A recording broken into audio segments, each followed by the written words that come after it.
Please feel free to write down questions that aren't covered during this video so you can discuss in your next post-operative visit. Let's go over some important topics for after surgery.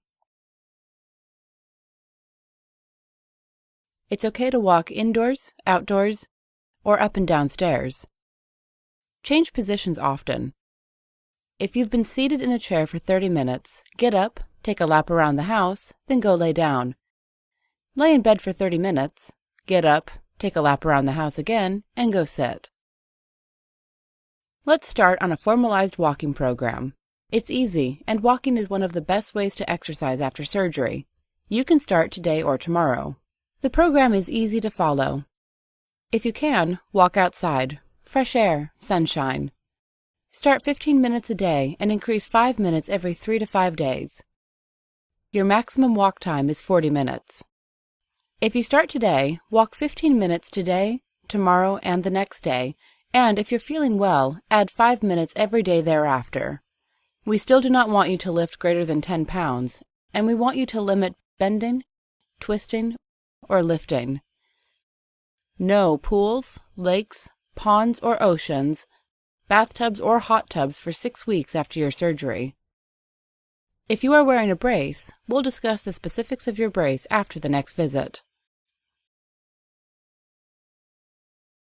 Constipation is a common concern for patients after surgery and related to anesthesia and narcotic medication. If you are suffering with it, start a bowel program. First, if you're using a fiber supplement, Benefiber or Metamucil, stop it. Purchase items at the pharmacy, such as Colace, which you can take 100 milligrams, 1 tablet in the morning and 1 in the evening, and add Senokot, 2 tablets at bedtime. Colace softens the stools while Senokot moves the stool through the intestine. If the constipation persists after 1 week of using this regimen, you need to contact your primary care providers. It's okay to ride in a car.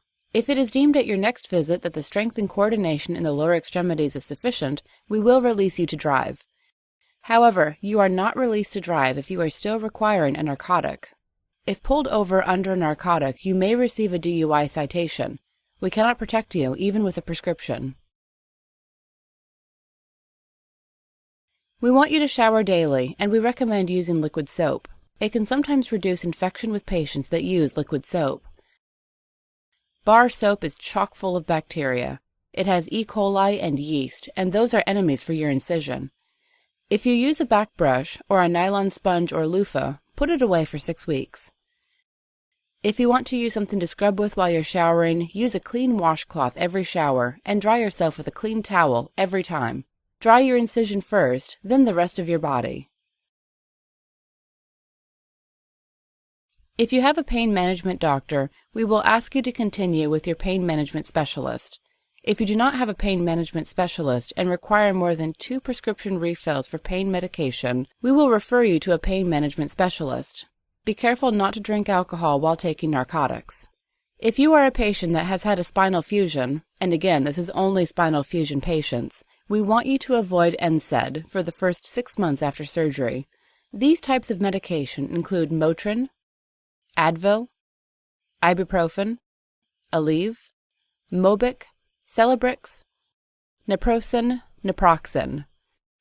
If you want to take a medication that isn't a narcotic, you have 1 medication to remember, and that is Tylenol. Taking the NSAID can interfere with your fusion. Finally, call us for fever greater than 101.5 degrees, chills, nausea, vomiting, drainage, or swelling at your incision, or worsening of your symptoms.